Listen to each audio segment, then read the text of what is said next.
Tree City's distinctive mobility approach dates to the town's founding in the 1950s, aligning it with urban planning movements that were popular in both the UK and US that aimed to create comprehensively planned communities that provide a place to work, live, and play. Many were envisioned with car-free circulation paths. You have any thoughts on that? Here's the thought that I had immediately when I read that. When I read that, I was like, okay, this is where modern history is a massive blind spot in the American education system, because there's so many things I just do not know about how the suburbs were created. Any of like the besides a couple of like Levittown, you know about that in Long Island, like you know about like what was the quintessential suburb and how did that spread.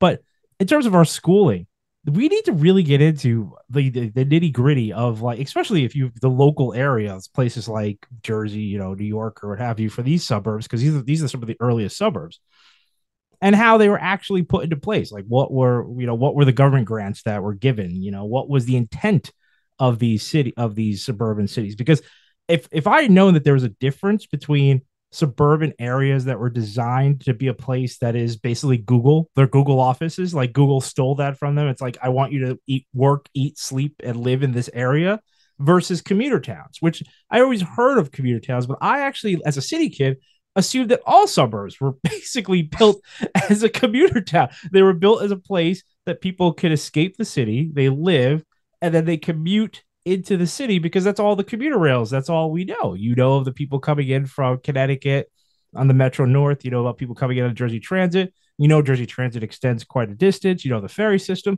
You assume that all suburbs were created so that, you know, people to serve where you live. Yeah, to serve So the city. Antoine grew up for the better part of his life thinking he was the center of the world. You do usually in New York. That is a New Yorkism. It's a very it's a very typical New Yorkism. In Don't fact, all roads lead to New York? in fact, Literally? the other day I said I went to the zoo and I was talking to a New Yorker. They were like, "You came all the way to the Bronx Zoo," and I was like, there are other zoos besides the one in the Bronx. There are zoos throughout America. There is more than just one zoo in America. Not everyone comes to the Bronx Zoo. They could go to There are local zoos. I have a local zoo. This is something you just don't know when you're city centric.